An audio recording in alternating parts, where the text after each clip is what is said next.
Hello everyone. Welcome back to our channel English Avenue. Today we are going to learn the history of Britain. This is not only the story of kings and queens. This is the story of tribes, warriors, Romans, castles, invasions, religion, language, power, empire, war, industry, and modern change. Britain may look like a small island on the map, but its history changed the whole world. Its language, English, became one of the most spoken languages on earth. Its ideas, laws, literature, politics, inventions, navy, and empire influenced many countries. So if you want to understand the modern world, you should understand the history of Britain. In this video, we will start from the very beginning. We will learn how ancient people lived in Britain. We will understand how the Romans came. We will see how Anglo-Saxons, Vikings, and Normans changed the land. And slowly, we will understand how Britain became one of the most powerful nations in history. Watch this video till the end, because every chapter will help you understand how a small island became a powerful force in world history. And if you are learning English, this video will also help you practice. Listen carefully. Repeat useful sentences. Learn powerful words like invasion, kingdom, empire, civilization, monarchy, parliament, revolution, industry, and freedom. This is not only a history lesson. This is also English practice with a powerful story. So, like this video, subscribe to this channel, and keep learning simple English with interesting knowledge. Chapter 1. Ancient Britain and the Roman Age. The history of Britain begins thousands of years ago, long before cities, long before castles, long before kings and queens, long before the English language. In the beginning, Britain was a land of forests, rivers, hills, animals, and small human communities. Early people came to Britain during the Stone Age. They lived by hunting animals, collecting food, fishing, and using simple stone tools. Their life was difficult. There were no modern houses, no roads, no schools, no hospitals, no machines, no written books. They had to survive with nature. They followed the seasons. They moved for food. They made tools from stone, bone, and wood. Slowly, human life began to change. People learned farming. This was a very big change in history. When people learned farming, they did not need to move all the time. They started living in one place. They grew crops. They kept animals. They built small villages. This was the beginning of settled life in Britain. One of the most famous ancient monuments in Britain is Stonehenge. Stonehenge is a circle of huge stones in southern England. It was built thousands of years ago. Even today, people still ask, how did ancient people move these heavy stones? Why did they build it? Was it used for religion? Was it connected to the sun? Was it used for ceremonies? Stonehenge shows us that ancient people were not simple-minded. They had beliefs. They had planning. They had knowledge of seasons, sky, and stone building. They were trying to understand life, death, nature, and the universe. Later, Britain entered the Bronze Age and Iron Age. People learned to use metals. First bronze, then iron. Metal tools were stronger than stone tools. Farming became better. Weapons became stronger. Communities became more organized. During the Iron Age, Celtic tribes lived in Britain. The Celts were not one single united country. They were many different tribes. They had chiefs. They had warriors. They had farmers. They had religious leaders called druids. They lived in hill forts and small settlements. They made metal weapons, jewelry, and tools. They had their own culture, stories, and beliefs. The Celts were brave and independent. But they were divided. Different tribes had different leaders.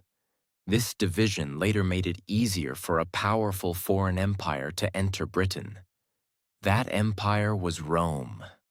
The Roman Empire was one of the greatest empires in ancient history. Rome controlled huge areas of Europe, North Africa, and the Middle East. The Romans had strong armies. They built roads. They built cities. They created laws. They collected taxes. They controlled trade. They were organized, disciplined, and powerful. In 43 AD, the Romans invaded Britain. The Roman army came with trained soldiers, weapons, armor, and military planning. Some British tribes fought against them. One of the most famous leaders who resisted Rome was Queen Boudica. Boudica was the queen of the Iceni tribe. She led a major rebellion against Roman rule. Her story became a symbol of courage and resistance. But in the end, the Romans defeated the rebellion. Britain became part of the Roman Empire. Roman rule changed Britain deeply. The Romans built towns and cities. They built roads across the land.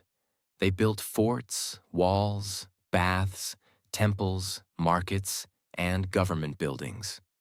One of the most famous Roman structures in Britain was Hadrian's Wall. It was built in the north of England. The purpose was to defend the Roman province and control movement. Roman Britain became more connected, organized, and urban. Cities like Londinium, which later became London, grew during the Roman period. The Romans brought new ideas of law, trade, writing, money, architecture, and city life. But Roman rule did not affect everyone in the same way. Some people lived in Roman-style towns. Some lived in villas. Some became connected to Roman trade and government. But many ordinary people still lived in villages and worked on farms. Roman influence was strong, but Britain was still a mixed society. For almost 400 years, Rome ruled Britain. But then the Roman Empire became weak. It faced attacks, political problems, economic trouble, and pressure from different groups. Rome could no longer protect all its lands. Around the early 5th century, Roman rule in Britain ended. Roman soldiers left. Britain was no longer protected by the powerful Roman army. This created a new problem. Who would control Britain now? The Roman age left Britain with roads, towns, walls, and memories of empire. But after Rome left, Britain entered a new and uncertain period. New people would arrive, new kingdoms would rise, new languages would grow, and slowly, the foundations of England would begin. Chapter 2: Anglo-Saxons, Vikings, and the Norman Conquest. After the Romans left Britain, the land became unstable. There was no strong Roman army. There was no single ruler controlling everything. Different local leaders tried to protect their people and control their areas. This period is sometimes called the early medieval period. It was a time of change, movement, conflict, and new identity. Soon, new groups came to Britain from Northern Europe. They included the Angles, Saxons, and Jutes. Together, they are often called the Anglo-Saxons. They came from areas that are now part of Germany, Denmark, and the Netherlands. Some came as warriors, some came as settlers, some came with families. They settled in different parts of Britain and slowly created new kingdoms. This was a very important moment in British history, because the Anglo-Saxons helped shape the early identity of England. In fact, the word England comes from Angleland, meaning the land of the Angles. The English language also began to develop from the languages of these Germanic peoples. So when we talk about the history of English, we must remember the Anglo-Saxons. Their language became Old English. Old English was very different from modern English, but it was the beginning of the English language. The Anglo-Saxons built villages. They farmed the land. They created kingdoms. They had warriors, kings, laws, and traditions. Over time, several Anglo-Saxon kingdoms became powerful. Some famous kingdoms were Wessex, Mercia, Northumbria, and East Anglia. These kingdoms often fought with each other. Britain was not united. Power moved from one kingdom to another. During this time, Christianity also became very important. Christian missionaries came to Anglo-Saxon kingdoms. One famous mission came from Rome in 597 AD, led by Augustine. He became connected with Canterbury, which later became an important Christian center. Christianity changed Anglo-Saxon Britain. It influenced education, writing, art, law, and culture. Monasteries became centers of learning. Religious people copied books by hand. They preserved knowledge. They taught reading and writing. So Christianity played a major role in the development of Britain's culture. But then another powerful force arrived: the Vikings. The Vikings came from Scandinavia, mainly from areas that are now Norway, Denmark, and Sweden. They were sailors, traders, explorers, and warriors. They used strong ships that could travel across seas and rivers. At first, Viking attacks were sudden and terrifying. They attacked monasteries, villages, and towns. One famous Viking attack happened in 793 AD at Lindisfarne, a monastery in northern England. This attack shocked the Christian world. The Vikings did not only raid, many of them also settled. They took land, they built communities, they influenced language, trade, and law. Parts of England came under Viking control. This area became known as the Danelaw. The Anglo-Saxons had to fight hard against Viking expansion. One of the most famous Anglo-Saxon kings was Alfred the Great of Wessex. Alfred fought against the Vikings and helped protect his kingdom. He was not only a warrior king, he also supported education, law, and learning. He understood that a kingdom needed more than soldiers. It needed knowledge. It needed organization. It needed strong leadership. Alfred's efforts helped keep Anglo-Saxon power alive. Over time, the idea of a more united England began to grow. Different kingdoms slowly came together under stronger kings. But the Viking influence did not disappear. Vikings and Anglo-Saxons mixed in many areas. Their languages, cultures, and communities influenced each other. Britain was becoming a place shaped by many peoples: Celtic roots, Roman memories, Anglo-Saxon kingdoms, Christian faith, Viking settlement. All these layers became part of British history. Then came one of the biggest turning points in British history: the year 1066. In 1066, King Edward the Confessor died without a clear child heir. This created a fight for the English throne. Several men claimed they had the right to become king. One of them was Harold Godwinson, an English nobleman. He became King Harold II. But another man also wanted the throne: William, Duke of Normandy from northern France. William believed the English throne should be his. So he prepared an invasion. In 1066, William crossed the English Channel with an army. King Harold had already faced another invasion in the north. Then he had to march south quickly to fight William. The two armies met at the Battle of Hastings. This battle changed British history forever. King Harold was defeated and killed. William won. He became known as William the Conqueror. This event is called the Norman Conquest. The Norman Conquest changed England deeply. The Normans brought French-speaking rulers. They built castles to control the land. They changed the system of power. They gave land to Norman nobles. They changed law, government, architecture, and society. The English ruling class became French-speaking for a long time. This also changed the English language. Old English mixed with Norman French. Over time, this helped create Middle English. That is why modern English has many words from French.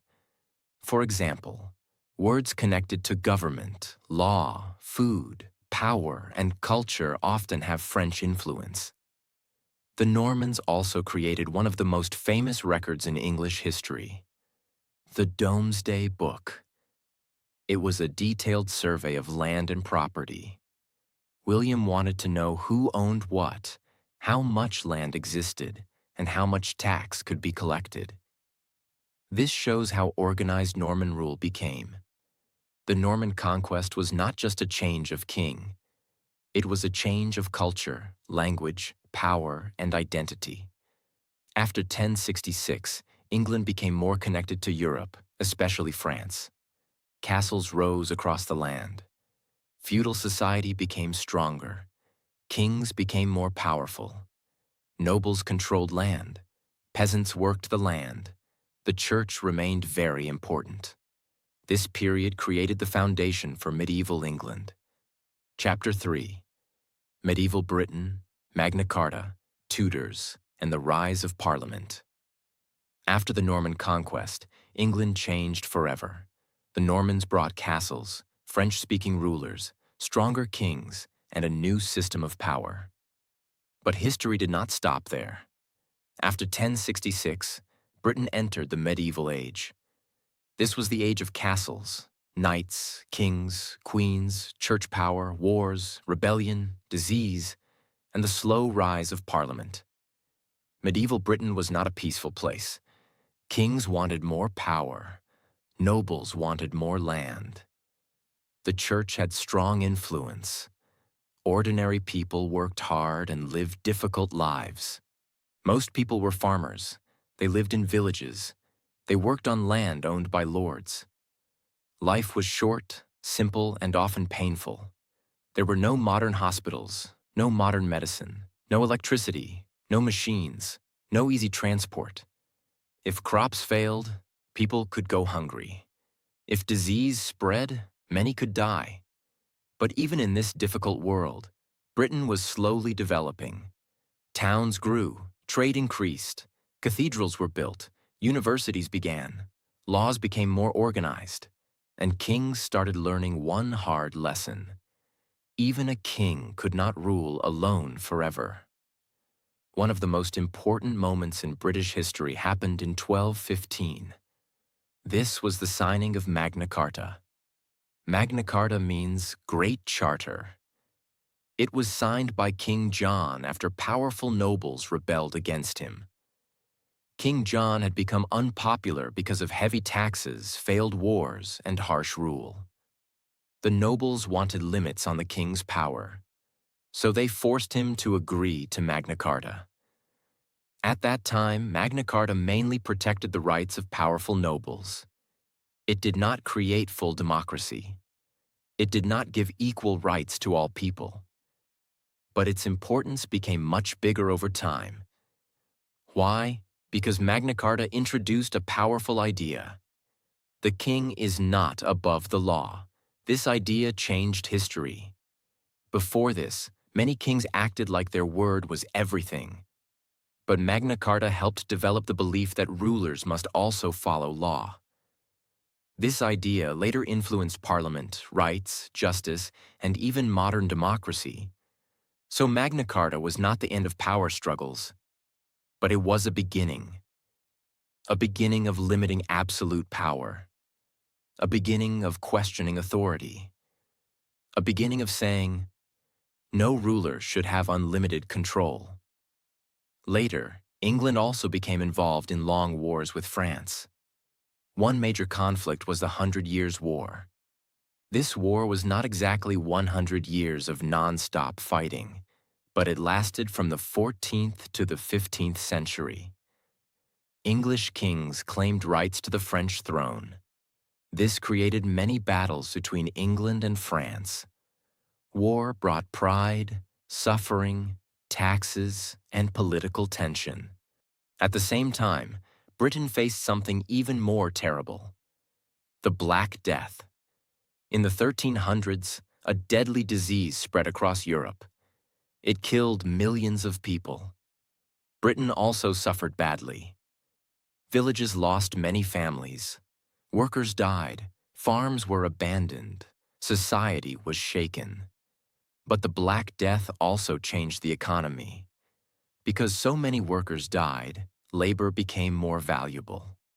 Surviving workers started demanding better wages and better conditions.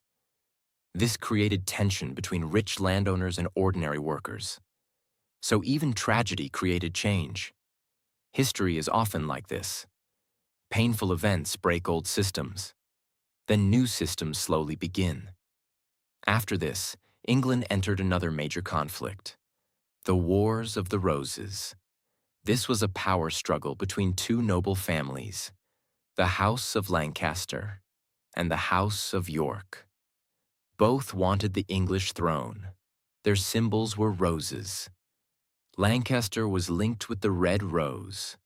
York was linked with the white rose. These wars created years of conflict, betrayal, battles, and changing kings. Finally, Henry Tudor defeated Richard III at the Battle of Bosworth in 1485. Henry Tudor became King Henry VII. This began the Tudor Dynasty. The Tudor period is one of the most famous periods in British history. Why? Because during this time, England changed in powerful ways. The Tudor kings and queens made the monarchy stronger. They reduced the power of rebellious nobles. They improved government control. They supported exploration. They changed religion. And they helped prepare England for a bigger role in the world.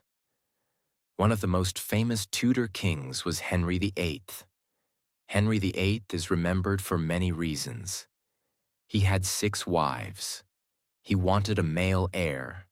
He broke away from the authority of the Pope in Rome. And he created a major religious change in England.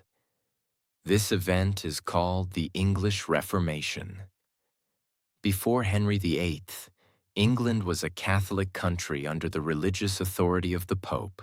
But Henry VIII wanted control over the Church in England, so he created the Church of England. This was a huge change. Religion was not only about belief, it was connected to politics, land, money, power, and identity. The Reformation changed churches. It changed law. It changed education. It changed family life. It changed people's relationship with religion and government. After Henry VIII, religion continued to create conflict. Some rulers supported Protestantism. Some wanted Catholicism. People suffered because of religious divisions. This shows us one important truth. In history, religion and politics were often deeply connected. Then came Queen Elizabeth I. She became one of the most famous rulers in British history. Elizabeth ruled from 1558 to 1603. Her time is often called the Elizabethan Age. During her rule, England became more confident. English literature grew. William Shakespeare wrote during this period. Theater became popular. Exploration increased. England's navy became stronger. And in 1588, England faced a huge threat from Spain. Spain sent a powerful fleet called the Spanish Armada. The goal was to invade England. But the English navy, helped by weather and strategy, defeated the Armada. This victory became a symbol of English strength. It gave England confidence as a sea power. This was important because later, sea power helped Britain build a global empire. After Elizabeth died, the Tudor line ended. Then came the Stuart kings. The Stuart period brought another major struggle: the fight between the king and Parliament. Parliament was becoming more important. It represented nobles, landowners, and later more sections of society. It controlled taxes, and kings needed money for wars and government. But some kings believed they had a divine right to rule. They believed God gave them power, and people should obey them. This created conflict. The biggest conflict came under King Charles I. Charles I fought with Parliament over money, religion, and power. Finally, the conflict turned into the English Civil War. This was a war between supporters of the king and supporters of Parliament. The king's supporters were called royalists. Parliament's supporters were called parliamentarians. This war was not only about politics. It was about one big question: who should have the final power? The king or Parliament? In the end, Parliament's army won. Charles I was captured, put on trial, and executed in 1649. This was shocking. A king was killed by his own people through a political trial. For a short time, England became a republic under Oliver Cromwell. There was no king, but after Cromwell's death, the monarchy returned in 1660. This was called the Restoration. Still, the old idea of unlimited royal power was never fully safe again. The conflict between king and parliament continued. Then, in 1688, another major event happened: the Glorious Revolution. King James II was removed from power. William and Mary became rulers, but they accepted limits on royal power. In 1689, the Bill of Rights strengthened Parliament's power and limited the power of the monarchy. This was extremely important. It helped create the idea of constitutional monarchy. A constitutional monarchy means the country has a king or queen, but their power is limited by law and parliament. This became one of Britain's most important political traditions. The king or queen would remain as a symbol, but Parliament would become the center of real political power. Then, in 1707, England and Scotland officially united through the Acts of Union. This created the Kingdom of Great Britain. This was a major turning point. England and Scotland had separate histories, separate identities, and sometimes conflict.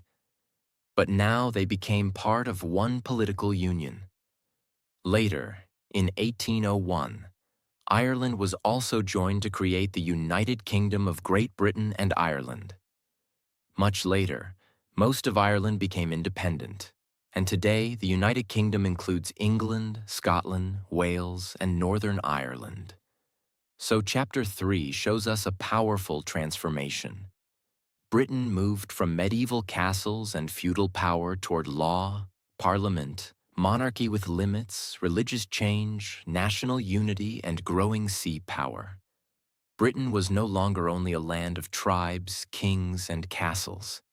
It was becoming a political system, a nation with parliament, a nation with strong ships, a nation with ambition, a nation ready to expand beyond its island.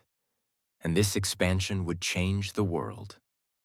Chapter 4: Empire, Industrial Revolution, World Wars, and Modern Britain. After Britain became more united and powerful, it looked beyond its own island. The sea became Britain's road to the world. Ships carried traders, explorers, soldiers, settlers, missionaries, goods, ideas, and power. Britain slowly became one of the greatest naval powers in history. Its ships traveled to North America, the Caribbean, Africa, India, Asia, and the Pacific. This was the beginning of Britain's global empire. The British Empire became one of the largest empires the world had ever seen. At its height, Britain controlled or influenced lands across many continents. People often said, "The sun never sets in the British Empire." This meant the empire was so large that somewhere in the world, the sun was always shining on British-controlled land. But empire history is not simple. It has two sides. On one side, Britain spread language, law, railways, education systems, administration, trade networks, and new technologies in many places. English became a global language partly because of the British Empire. British-style government, courts, schools, and institutions influenced many countries. But on the other side, empire also brought exploitation, violence, racism, loss of freedom, economic control, cultural damage, and suffering. Many people in colonized lands did not choose British rule. They were controlled. Their resources were taken. Their economies were changed. Their people were often treated unfairly. So when we study the British Empire, we should not see it only as glory. And we should not see it only as one simple story. We must understand both power and pain, both achievement and injustice, both influence and resistance. One very important part of Britain's imperial history was India. The British East India Company first came for trade, but slowly, trade turned into political control. After battles, alliances, and expansion, the company controlled large parts of India. Later, after the revolt of 1857, the British Crown took direct control. India became one of the most important parts of the British Empire. India gave Britain wealth, soldiers, raw materials, markets, and strategic power. But British rule also caused deep suffering, economic exploitation, famines, and loss of political freedom. India's struggle for independence became one of the greatest freedom movements in history. This shows us something important. Empire creates power for the ruler, but it creates a deep desire for freedom among the ruled. And eventually, people fight to control their own future. While Britain was expanding overseas, something powerful was happening at home: the Industrial Revolution. This was one of the biggest changes in human history. Before the Industrial Revolution, most people worked in farming, small workshops, and hand production. But in the 18th and 19th centuries, machines changed everything. Factories appeared. Steam engines powered machines. Coal and iron became extremely important. Textile production grew. Railways were built. Cities expanded quickly. Britain became the first industrial nation. This gave Britain huge economic power. Factories produced goods faster. Railways moved people and products. Steamships improved trade. New inventions changed work, travel, communication, and daily life. Cities like Manchester, Birmingham, Liverpool, Glasgow, and London grew rapidly. But the Industrial Revolution also had a dark side. Factory workers often worked long hours. Children worked in dangerous conditions. Cities became overcrowded. Air pollution increased. Many poor people lived in terrible housing. Life for working-class people could be extremely hard. So industrial progress created wealth, but it also created suffering. This led to new demands for reform. Workers wanted rights. People wanted better wages. Children needed protection. Cities needed sanitation. People demanded political representation. Slowly, Britain passed reforms. Factory laws improved conditions. Voting rights expanded. Public health improved. Education became more important. The country began changing from an aristocratic society into a more modern society. In the 19th century, Queen Victoria ruled for a long time. Her period is called the Victorian era. This was a time of empire, industry, science, invention, strict social values, literature, and major social change. Britain was powerful. London became one of the most important cities in the world. British ships controlled global trade routes. British factories produced goods for the world. British writers, scientists, engineers, and politicians shaped global thinking. But inequality still existed. Rich and poor lived very different lives. This is why Victorian Britain was both impressive and unequal. Then the 20th century arrived, and Britain faced two world wars. World War I began in 1914. Britain joined the war against Germany and its allies. Millions of soldiers fought in terrible conditions. Trenches, machine guns, gas, mud, fear, and death became symbols of the war. Many young men died. Families were broken. The war ended in 1918, but the cost was enormous. Britain won the war, but it was weakened. The country lost lives, money, and confidence.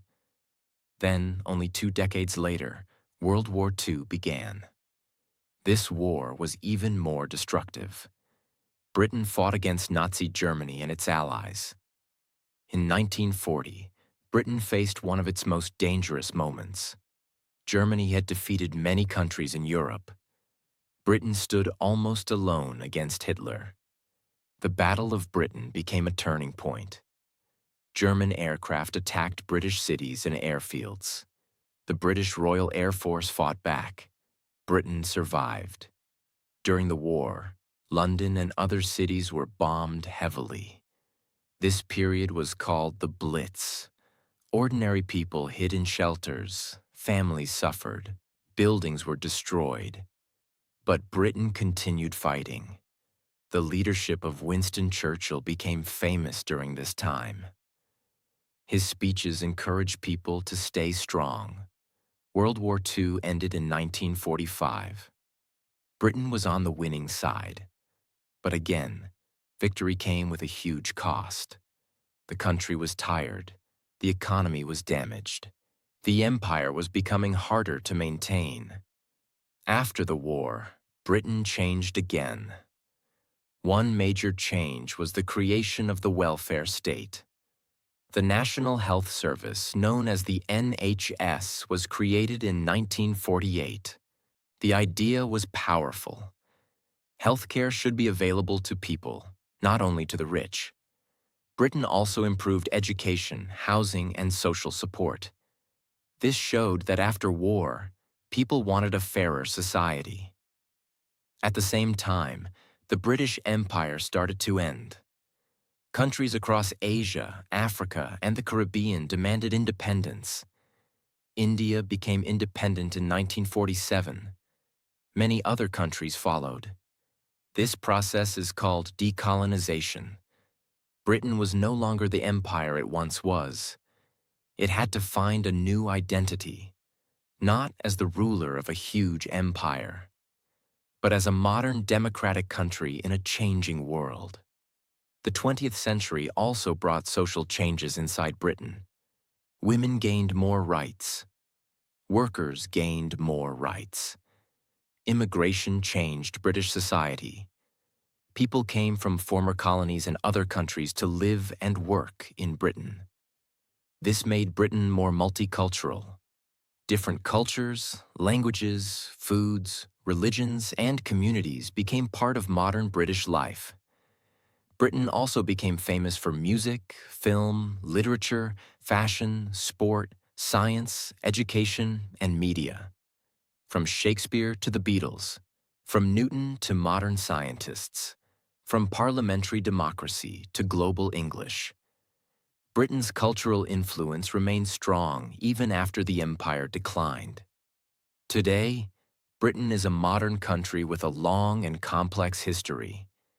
It has a monarchy, but real political power belongs to Parliament and the elected government. It has old castles and modern cities. It has ancient traditions and modern diversity.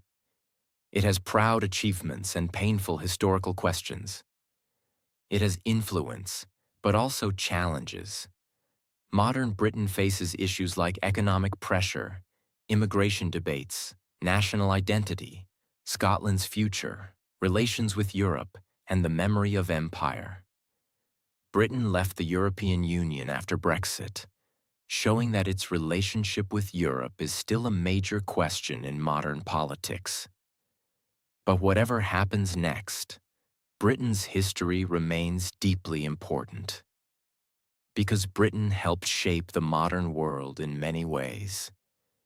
Through the English language, through Parliament, through law, through literature, through science, through industry, through empire, through war, through democracy, through culture. But this history also teaches us to think carefully. Power can build. Power can also destroy. Empire can spread influence. Empire can also create suffering. Industrial progress can create wealth. It can also create inequality.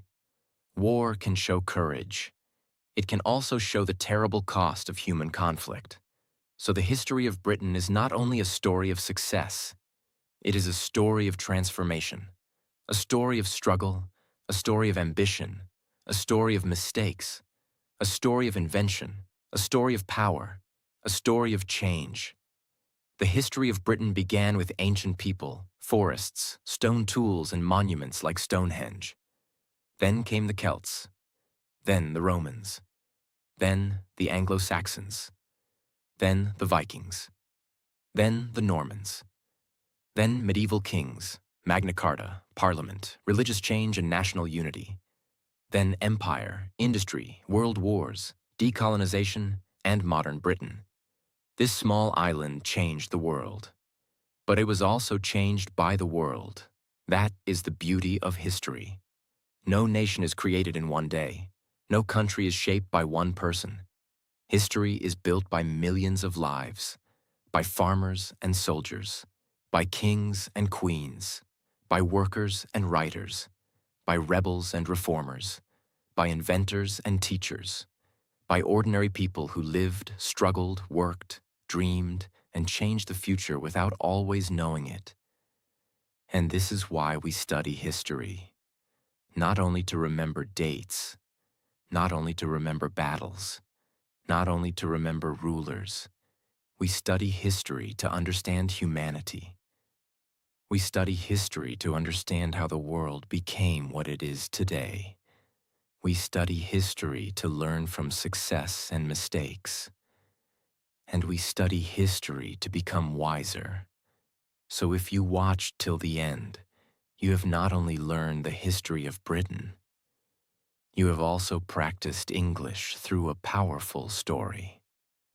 Keep learning, keep listening, keep improving.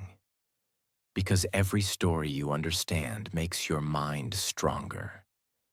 And every English lesson you practice brings you one step closer to confidence.